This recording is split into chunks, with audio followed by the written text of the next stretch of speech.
উপস্থিত সভাপতি আব্দুল সালাম,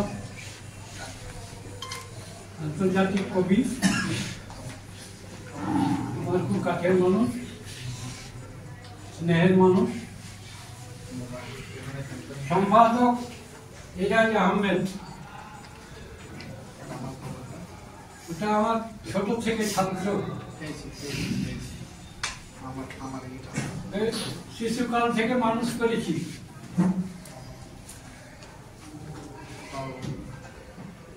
ক্লাস 4-এ যখন পাস করে যায়, আমি লিখে দিয়েছিলাম 4th শ্রেণী পাস করবে, সেই সার্টিফিকেট। আজকে ওই ছেলেটি বিশ্বকবি রবীন্দ্রনাথ ঠাকুর, সম্ভবত বিশ্বকবি এটা পড়ুয়াদের দেওয়া। আমরা যারা বাঙালি, যারা ভারতীয়, বিশ্বকবি বলে তাকে সম্বোধন করি।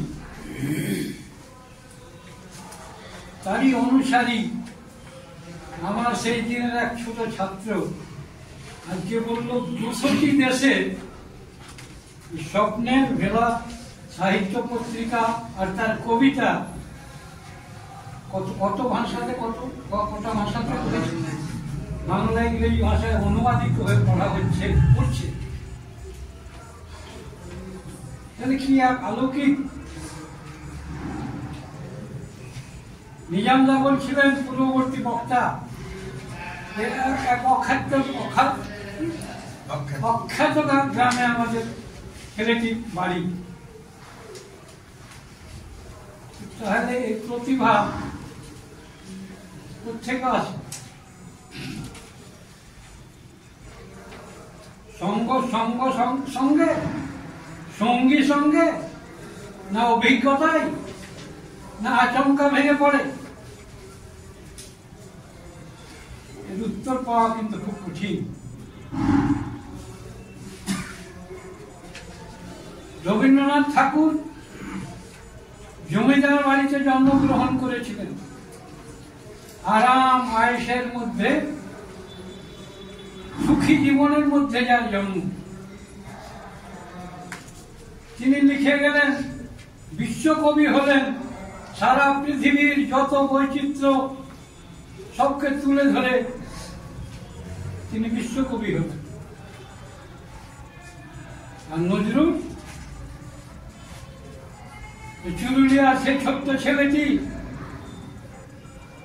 বাবা নেই, চায়ের দোকানে কাজ করে, দোকানদার বড় পাজি,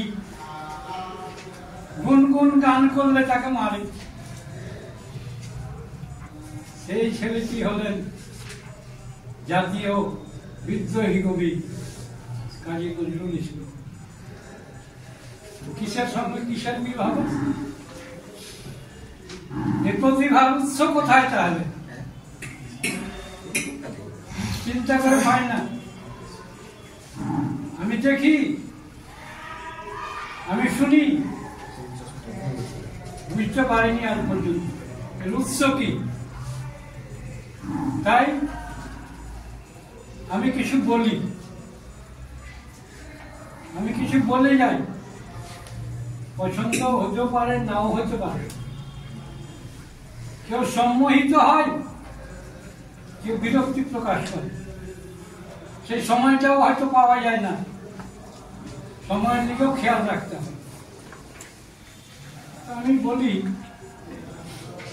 আমি দেখি, কম্পিউটারে দেখি কবিতা পাঠের আসল কবিতা পাঠ করছে, কিন্তু হাতে যখন দেখি মোবাইল এভাবে দেখে বা খাতা দেখে পাঠ করছে, আমাকে ভালো লাগে। আমাকে যেন মনে হয় হাতের সেই মোবাইল, সেই খাতাতে যেন বাধা সৃষ্টি করছে একজন কবি প্রতিপত্তি। ভালো পারে না কবিরা, পারে না সাহিত্যিকরা কিছু বলতে। তারা রচনা করেছে, 2-4 লাইনে যদি সম্ভব হয়, তারা স্বনির্ভর হয়ে যদি বলতে পারে, তাহলে সেটা প্রকৃত তারা আবেগ উল্লেখ করতে পারে। সেই প্রকৃত কবি। এটা আমার কথা।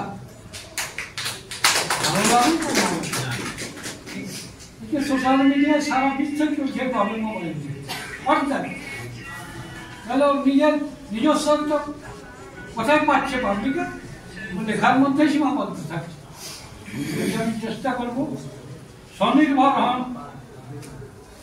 কারো উপরে ভরসা করে যেন কিছু মাঝখানে বাধা সৃষ্টি না হয়। কবি, লেখক, সাহিত্যিক এদের মাঝে কিছু বাধা থাকে না, সেই প্রকৃত সাহিত্য প্রতিভার।